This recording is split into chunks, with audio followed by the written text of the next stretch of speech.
Hi everyone, today I'll show you how to get this quick and easy half smoky eyeshadow look. For people who don't like to go all in with the smoky eye, you can opt for this. I just start by taping some sellotape from the lower waterline towards the end of my brow. Then I'm using the Profusion palette. It has a brow pomade in it. I'm just going along the lines of my natural brow arch so that it doesn't look too heavy on my brows and it looks natural and filled in. Just in short strokes, I'm filling in only the gaps and not overdrawing the entire eyebrow. And then just brushing it all out with a spoolie so that it's nice and blended without any harsh lines. Then I'm going ahead with this palette and I'm choosing a orangish neutral tone shade and I'm going to put it in my crease because I want my half smoky eye to look warm yet very deep black in color.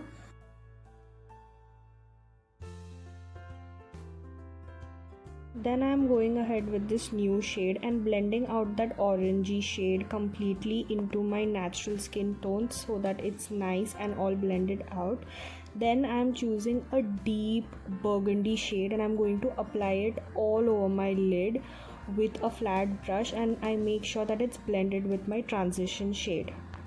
Now I'm going to use this gel liner and start by lining my lash line first and then building it upwards, but I'm not going to take it completely towards my crease line. I'm just going to fill like half of my lid and then I'm going to blend it out. This look might remind you of Anushka Sharma's look from Ae Dil Hai Mushkil.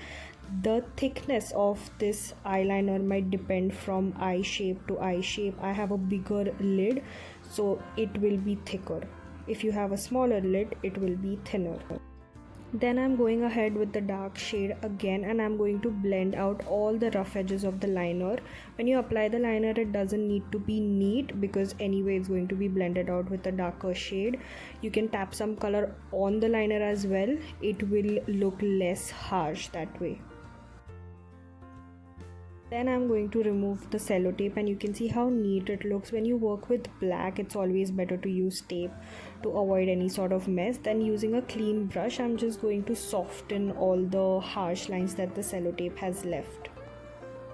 This is what it looks like. Now I'm just going to use kajal in my waterline and slightly outside my waterline as usual, and I'm going to smudge it using a burgundy eyeshadow on my brush so that it combines and intersects the outer corner of my top lid. The color that is coming out, it should intersect with that color so that it looks combined and doesn't look harsh or broken in the middle. This is what it looks like.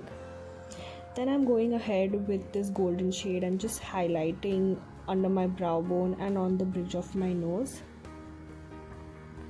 This is an all matte look, but I'm using this lighter shade in the inner corner and I'm going to apply mascara in zigzag motion on my upper and lower lashes. Now I'm just going to clean my eyeshadow and I'm just popping concealer in the inner corner and the outer corner of my lower lash line and blending it downwards, and in the inner corner just in really soft motions to make sure that it looks nice and clean, because black has a tendency to make everything look very ashy.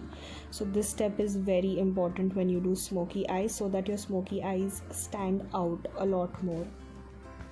Take your time with this step and make sure that your concealer is completely blended. Then I'm going to set it with a compact powder to make sure the concealer stays put, and also it gives a brightening effect to your smoky eyes. This is what it looks like now. You can also do this on an everyday basis and avoid the lid color completely. It's a very nice and simple look for people who don't want to do the full smoky eye. If you like this video, then please like, comment, share and subscribe to my channel. Thank you so much for watching.